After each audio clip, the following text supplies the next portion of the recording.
Lies. Mom began to tell me appalling lies about my father in order to turn me against him. She spoke in a way only a child could understand, telling me my father had sexually molested me when I was an infant. She repulsively acted out the tale on a doll, as if she were fondling a girl's vagina. I knew she was lying, but her accusations remained on my mind for decades. Mom later insisted that Dad was a homosexual.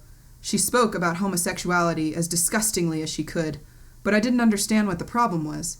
I didn't care if my father liked men. I was only a preteen. Dad's sexual preference didn't change the way I'd feel about him, much to Mom's dismay.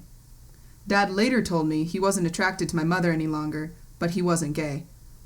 When she said and did things like this, it made me feel as though half of me must have been bad. With that in mind, my own mother must have despised that half of me. This exploitation messed with my head and damaged my psyche. "Just get a divorce!" The words blurted from my immature 12-year-old lips before I even knew what I had said. My parents had been locked in combat again, and both stopped screaming and looked at me as if I had rats crawling out of my ears. I was crying. I couldn't handle the warfare anymore. I just wanted them to stop and think about how their actions were affecting all of us. I wanted them to get better. I thought I might be their salvation. Boy, was I wrong. I felt guilty because I had requested the divorce.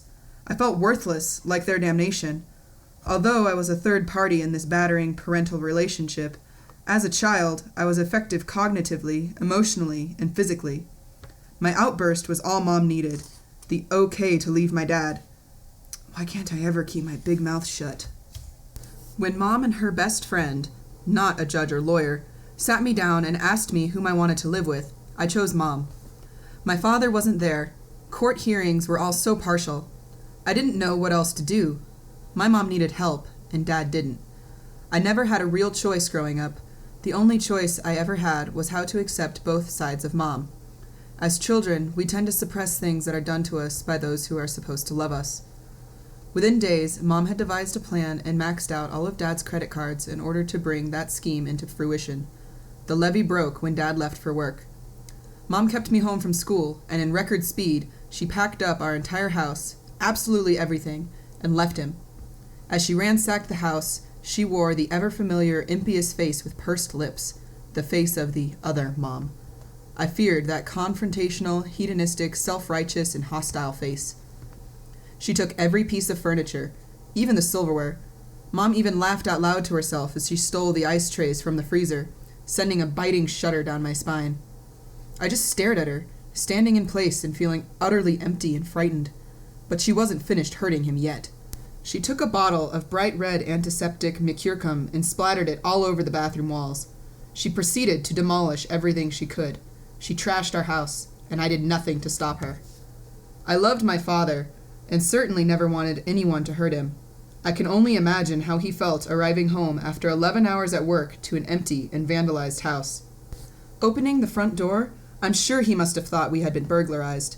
I'm sure he hastily went from room to room, calling out, "Amber!" in helplessness, but never finding me. I was stolen from his life, quicker than snuffing out a candle. This is all my fault. I told them to get a divorce. The guilty tears began to fall. I felt like I had asked for all of this when I told them to divorce. It made me feel like I was going to throw up. I stood in that empty house, still in sadness. Look at what she's done to him, what I have done to him. I chose Mom, and I stared upon what my option had twisted. I felt awful, guilty, and queasy. He would later declare bankruptcy and start drinking more. Perhaps the alcohol helped him to drown out the fact that he'd gone from driving Jaguars and Cadillacs, working at the largest banks, to having literally nothing, not even his own daughter. "Amber Alicia!" Mom yelled from the moving truck for me to hurry up, so I jumped into the U-Haul as fast as I could. Afraid she had already become irate, in my haste I accidentally slammed the door on my hand. Oh, crap! The pain and throbbing began immediately.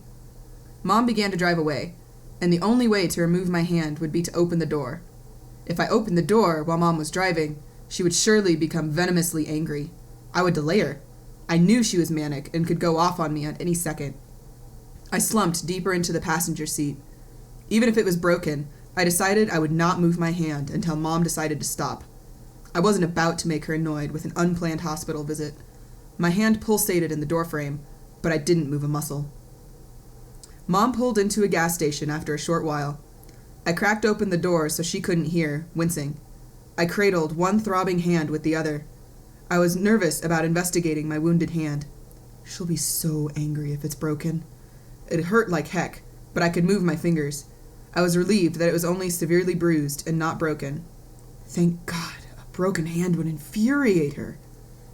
Back on the road, Mom headed to Colorado. We moved back into Nan and Gop's house, my golden vision of normalcy. They were delightful to me. They taught me about respect, responsibility, the covenant of marriage, work ethics, and the joy of travel. My grandmother was more than my Nana. She became like a second mother to me, so different from, but also so similar to the real Mom. Nana was calm and well-spoken, utilizing her own endearing mental dictionary featuring words such as spoofin', poodaddle, and pumpkinheadis. She climbed trees with me and even pretended to enjoy listening to my rap music in her Cadillac. Poor thing put up with Bobby Jimmy, Luke Skywalker, and even my beloved Beastie Boys. I had newfound thoughts and feelings of love and learned right and wrong. My sister did visit, but I still missed her when she wasn't there.